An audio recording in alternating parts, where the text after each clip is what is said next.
So our first topic for the year is the series is called Miracles. Let Him Be Known. The week one is turning water into wine. So for the warm up, we chose what is something nice someone did for you recently. I shared with my brothers last Sunday that uh, when we went to Baguio last December 26 to 27, we were short on cash. So we didn't think that we can push through with the trip. So we just um, stayed still, and lo and behold, someone gave us the funds needed. So long story short, uh, we went to Baguio, the super cold Baguio. So that's a miracle for for me, for for us. So in our word today, we will have the background is John 2, verse 1 to 10. This is the miracle in Cana. Remembers the story of Jesus turning water into wine, the feast. So this is the background. But the verse now is from John 2, verse 11. This, the first of his signs Jesus did at Cana in Galilee and manifested his glory, and his disciples believe in him. In his account of Jesus' life, John the disciple wrote about 7 signs or miracles that Jesus used to reveal his glory to his disciples and followers. Jesus' first miracle was at a wedding at Cana, a week-long event where the food and wine should not run out. At this wedding, however, the host ran out of wine. Jesus, moved by the needy soul, revealed his glory to his disciples for the first time by turning water into wine. So let us look at 3 qualities of Jesus revealed by this miracle. Number one, the miracle points to Jesus' willingness to meet people's need. John 2:7 says, Jesus said to the servants, fill the jars with water and fill them up to the brim. When Jesus was told that there was no more wine left, he responded that it was not yet time to manifest his glory. The lack of wine was also not a critical event to anyone except, of course, to the host, for it would bring great shame to the family.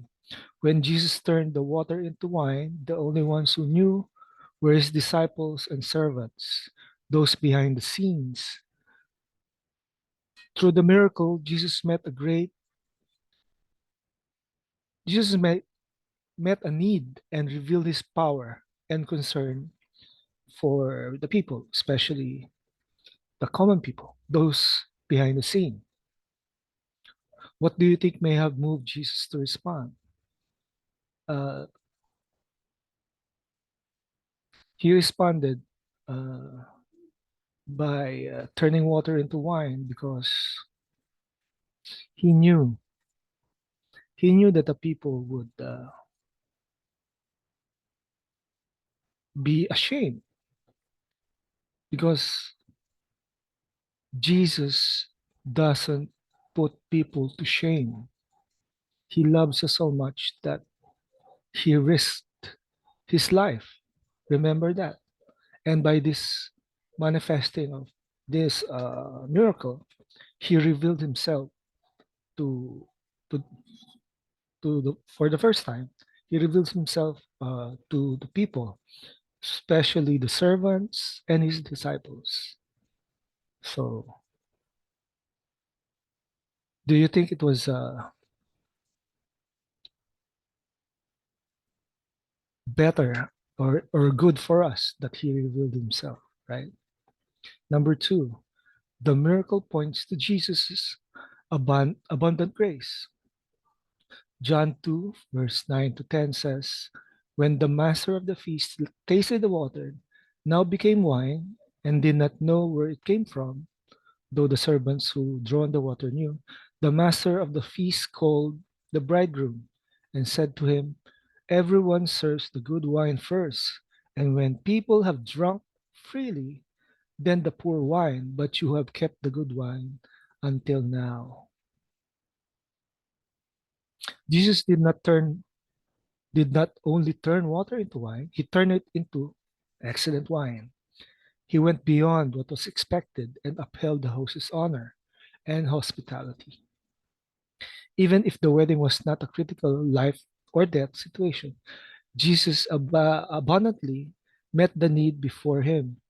He used the imagery of wine as mentioned by the prophets Joel in Joel 3:18, Amos uh, Amos 9:13 to 14, and Jeremiah from chapter 31 and verse 12 to show his blessed fruitfulness and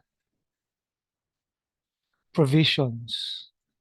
How does this miracle illustrate the grace of God as described by John 1:16?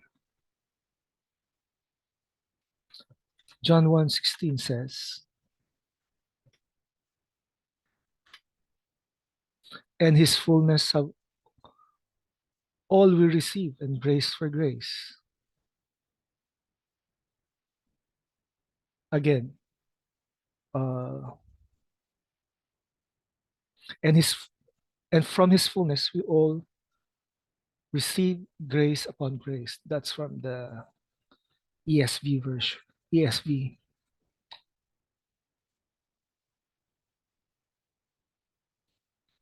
What does the miracle illustrate? That the grace of God always pulls through for us. The grace of God performs miracles in our lives that we don't expect.